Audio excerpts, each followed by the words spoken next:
que diz, um probleminha que diz assim, ó. A figura 5.36, significa que é do capítulo 5, figura 36, mostra um arranjo no qual 4 discos estão suspensos por cordas. A corda mais comprida, no alto, passa por uma polia sem atrito e exerce uma força de 98 newtons sobre a parede a qual ela está presa. As tensões nas cordas mais curtas são T1 é igual a 58,8 newtons, T2 igual a 49 newtons e T3 igual a 9,8 newtons. Aí ele faz a pergunta: quais são quais são, letra A, as massas do disco A, B do disco B maiúsculo, C do disco C maiúsculo e D. Eu não transcrevi toda a pergunta para cá. Depois eu vou ver lá e falo para vocês qual que é. Depois não, vamos ver agora, né? O que faltou? Porque eu tinha puxado tudo para cá. Aqui, permitir. Deixa eu ver aqui. Qual que é a pergunta? O restinho dela. E D do disco D, claro, né? Logo em seguida, do disco D. Então, A, B, C e D, o disco D maiúsculo. Perfeito. Então, são essas conjunto de perguntas que ele faz para a gente. Bom, a gente está municiado, qual é o instrumental que a gente tem para atacar esse problema? São as leis de Newton, né? As 3 leis de Newton. No caso em questão, a gente verifica, pela própria proposta do problema, que não há movimento acelerado. Ou seja, a gente está num caso em que a força resultante agindo sobre cada uma desses corpos que estão aí no problema é igual a zero. Ou seja, não há força, ou a força resultante, que é a soma das forças agindo sobre todos aqueles corpos, está dando um resultado nulo, e baseado nisso a gente vai resolver o problema. São 4 corpos, 4 aplicações distintas da segunda lei de Newton. Então vamos começar com o corpo A. A gente vai lá para o corpo A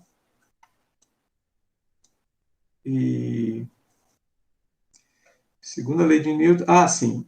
Primeira coisa, antes da gente começar a aplicar a segunda lei de Newton para o corpo A, aquele disco, a gente tem que estabelecer um sistema de coordenadas, né? Ou seja, um referencial. O referencial pode ser a, a base dessa polia, que é uma coisa que está fixa, né? O referencial nosso sempre deve ser um referencial inercial, então ele no máximo pode estar em movimento retilíneo uniforme com respeito ao que a gente está estudando. Idealmente parado. Então a gente está partindo do pressuposto que aquela estrutura ali está parada, então a gente vai lá, coloca o referencial. E qual tipo de sistema de coordenadas que a gente vai usar? O usual é a gente trabalhar com o sistema de coordenadas retangular. Então eu venho aqui e digo, o sistema de coordenadas é o seguinte: vertical para cima, eu vou ter a direção y positivo. Vamos usar uma régua. A régua dá um trabalhinho para a gente acionar ela, mas é mais bonito. Então, vertical para cima, eu tenho o eixo y, direção dele positiva. Horizontal para direita, eu tenho o eixo x. Então, esse é o meu referencial. Aliás, esse é o sistema de coordenadas. E o meu referencial vai ser essa posição aqui, ó. Tá? Chama de O. Referencial O. Né? Onde eu coloquei um observador, o cara que está enxergando todo o problema. Ok. Segunda lei de Newton, aplicada agora para segunda lei de Newton para o bloco B. Bloco A, aliás. A maiúsculo. Você escolhe como você vai fazer. Eu vou me referir a esse diagrama de corpo livre para o meu corpo A, esse meu bloco A. Eu estou chamando de bloco, são discos, né? Então, vamos apagar isso aqui. Eu chamei de A redação do problema é discos, eu estou chamando de bloco. Então, para disco A, que é um corpo. Seria uma partícula com massa, né? Então, aqui, meu disco A vai ser um pontinho. Sobre esse pontinho, eu vou enxergar as forças que estão agindo sobre ele. Então, a gente vai lá e tenta imaginar, tenta inquirir o problema de quais são as forças que estão agindo sobre aquele pontinho ali. A gente para pensar. Quais são as forças que estão agindo sobre o pontinho A, que é o bloco? Aliás, o disco A. Tem a força peso, está puxando o bloco para baixo. Parte superior, você tem um fio que sustenta o bloco. Aquele fio está puxando o bloco, não, o disco. Toda hora estou falando bloco, mas é porque sempre os problemas a gente faz com bloco. Por acaso isso é disco. Está puxando ele para cima com uma certa tração. Vou chamar, sei lá, de T4, T sem índice. Vou chamar ela de T sem índice. Vou colocar aqui, ó. Aqui em cima tem um T sem índice. Volta. Aqui tem um T maiúsculo sem índice. E então você tem essas. Tem mais o quê? Tem mais o puxão, a interação que o disco B maiúsculo, que é o que está logo abaixo dele, está fazendo com ele. Está puxando ele para baixo com uma certa força que eu chamo de tração 1. Tração 1. Alguém vai falar assim, isso é o peso do bloco B. Não é o peso do bloco B. O peso do bloco B é a força que o planeta Terra está fazendo no bloco B. Não é esse o caso. Então, aqui para cima eu tenho uma primeira força que eu vou chamar de T maiúsculo. Vertical para baixo, eu tenho uma outra força, que vai ser a força peso do bloco B. Eu posso dar um símbolo para ela assim, do bloco A, perdão, né? PA. Pode escrever desse jeito, não tem problema. E tem mais uma força, que é vertical para baixo também. Que essa é a força que o bloco B, que está logo abaixo, faz no bloco A. Vou chamar ela de, ela já está sugerida lá, isso é T1.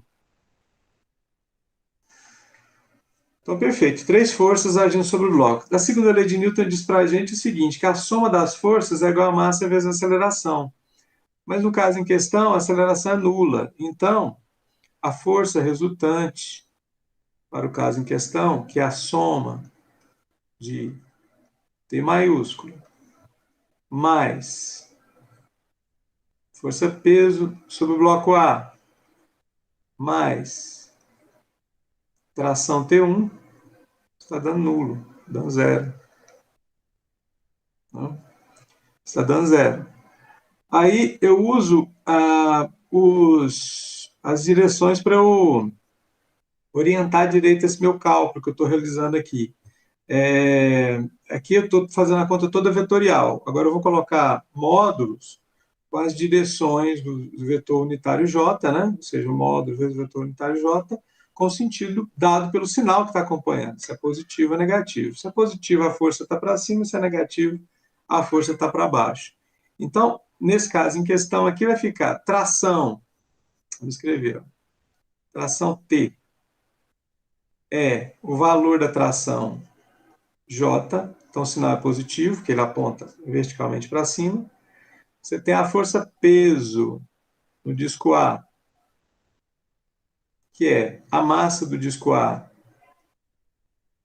vezes a aceleração de queda livre, G, vezes J, com sinal negativo, e você tem essa tração T1, que para esse esquema de forças, ela é menos T1, em direção que multiplica o vetor unitário J. Né? Então, pronto, é isso. Substituo na expressão. Ao substituir na expressão, a gente obtém que T, J, é menos M, A, G, J, mais, aliás, menos T1, J, isso é igual a zero. Você tem um monte de constantes, de escalares que multiplicam o vetor, coloca os escalares em evidência, o vetor é o mesmo nos três, vai ficar T menos MAG menos T1, que multiplica vetor unitário J, é igual a zero. Claro que para aquele vetor na esquerda da igualdade ser igual a zero, porque a direita é zero, né? Então tem que ser nulo. O fator que multiplica J tem que ser zero, porque J não é zero.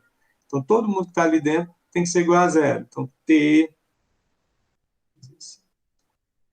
Fica confuso. Então a gente tem que T maiúsculo menos MAG menos T1, somado dá zero. Em outras palavras, isolando T, T igual a MAG mais T1. MAG mais T1. Dessa expressão aqui, vamos ver o que ele nos forneceu de valores. Ó. A gente lê lá. Ó. Ele dá o valor de T1. E ele dá o valor de T. Então, ela me permite calcular quanto vale MA. Então, vamos fazer isso. Eu fiz um passo que não precisava, né? Que é essa igualdade aqui. Porque a gente pode isolar MA. Ó. MA é T menos T1 sobre G. Pode fazer esse cálculo. Conclusão aqui é que MA é T, que é a tensão lá na quadra superior, que ele deu, vale 98 newtons, né? Então, 98 menos T1. T1 ele diz que é 58,8. Sobre G, que é 9,8. Então, me fornece MA. MA vale. Calculador em mãos. Podem falar aí, viu, gente? Se vocês já tiverem feito o cálculo. Menos 58,8 dividido por 9,8, isso dá 4. MA é 4 quilogramas. Aplicação da segunda lei da força resultante igual a zero, segunda lei de Newton, me deu um resultado que é aquela massa do objeto de cima, 4 quilogramas. Fazer a mesma coisa para o objeto do meio, que é para o B maiúsculo, né? Fazer só para mais isso, aí vocês fazem para o resto. Né? Um probleminha. E basta você fazer a substituição. Então, vamos lá. Segunda lei agora aplicada para o bloco B. Disco B. Segunda lei de Newton.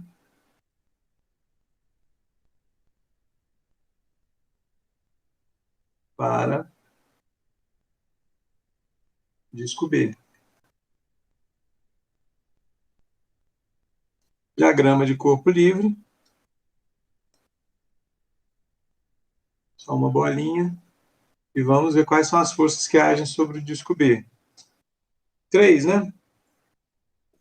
Você tem tensão na parte superior, tensão na parte inferior e a força peso que está agindo sobre o objeto. Vai, coloca elas lá sobre o objeto. Então, você tem tensão para cima. Vamos colocar com cor vermelha, né? Cor azul parece que é melhor, né? Vamos trabalhar com azul aqui. Então, você tem outras duas forças para cá, essa e essa. Então, você tem para baixo T2. Você tem peso PB.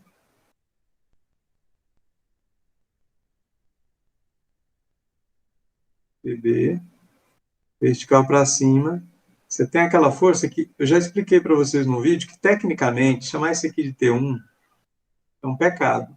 Mas todos os nossos livros, todos os livros de engenharia, de química, de física, quando vão falar dos pares ação-reação, eles cometem esse pecado que é usar o mesmo símbolo, tanto para a força que o A exerce em B, quanto a força que B exerce em A quando se trata de tensão, tração numa corda. Então, vamos cometer esse crime, que é um crime lógico, tá? É uma questão lógico-matemática, a gente não deveria estar fazendo isso. Bom, e aqui tem uma outra coisa, eu estou cometendo uma falha aqui, que é uma falha proposital. Não é proposital, é episódica, que vocês podem ver que os meus vetores estão feitos de uma maneira errada. Ó. O T1 ele tem que ser a soma de PB mais T2. E aqui, se você olhar o tamanho, ó, vamos analisar só um pouquinho aqui. Ó. Pensa bem, o tamanho desse indivíduo aqui ó, é muito menor do que a soma desses dois. Então, matematicamente, isso aí está incoerente também. O ideal seria eu fazer do mesmo tamanho, tá? Mas só salientando que quando vocês forem fazer, vocês façam aí. E a gente, às vezes, quando está fazendo o problema, se esquece um pouco disso. Então, vamos lá. A gente sabe que da aplicação da segunda lei de Newton, que a força resultante agindo sobre esse conjunto aí é nula. A força resultante é zero. Mas a força resultante, ela nada mais é do que a soma T1 mais PB mais PB, força peso de B, mais T2, que está lá na parte de baixo. Tração T2 apontando verticalmente para baixo. Os T's, as trações, elas são forças de interação entre esses objetos aí. Então, toda vez que eu falo que faz parte de uma paração-reação, é porque T1 apareceu na primeira equação e agora aparece na segunda. Por quê? É a força que dava a interação entre o disco de cima, o disco A, e o disco logo abaixo, que é o disco B. Então, é uma força de contato desses dois indivíduos aí, mediada pelo fio, né? Mediada pelo fio, pelo cabo, igual a zero. Cada uma dessas trações, vamos escrever aqui, ó, T1, nesse contexto agora, aponta verticalmente para cima. Então, é o módulo de T1 que multiplica o vetor unitário J. A força, peso sobre B, aponta verticalmente para baixo no meu sistema de coordenadas. É menos mb vezes a aceleração de queda livre vezes J. E você tem T2, a tração do meio ali, né? Que é igual a o módulo de T2, dado pela redação do problema, vezes o vetor unitário J com sinal negativo. Substituamos lá. Ó. Então vai ficar T1J, isso J, menos MBGJ menos T2J somado é igual a zero. Coloca o J em evidência, fica T1 menos MBG menos T2, fechou parênteses, T2 meu ficou esquisito. T2,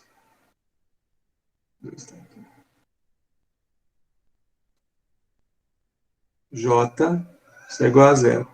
O vetor da esquerda dessa igualdade ser nulo, indica que só pode ter uma possibilidade, que J não é zero, é que o termo dentro do parênteses é igual a zero. Isso implica que T1 menos MB, G menos T2 é zero. Vamos isolar MB. MB é igual a diferença T1 menos T2 sobre a massa, sobre a aceleração de queda livre G. Logo, MB vai ser dado por T1, 58,8 newtons, menos T2, que é igual a 49 newtons, isso tudo dividido por 9,8. 58 menos 0,8 menos 49, isso dá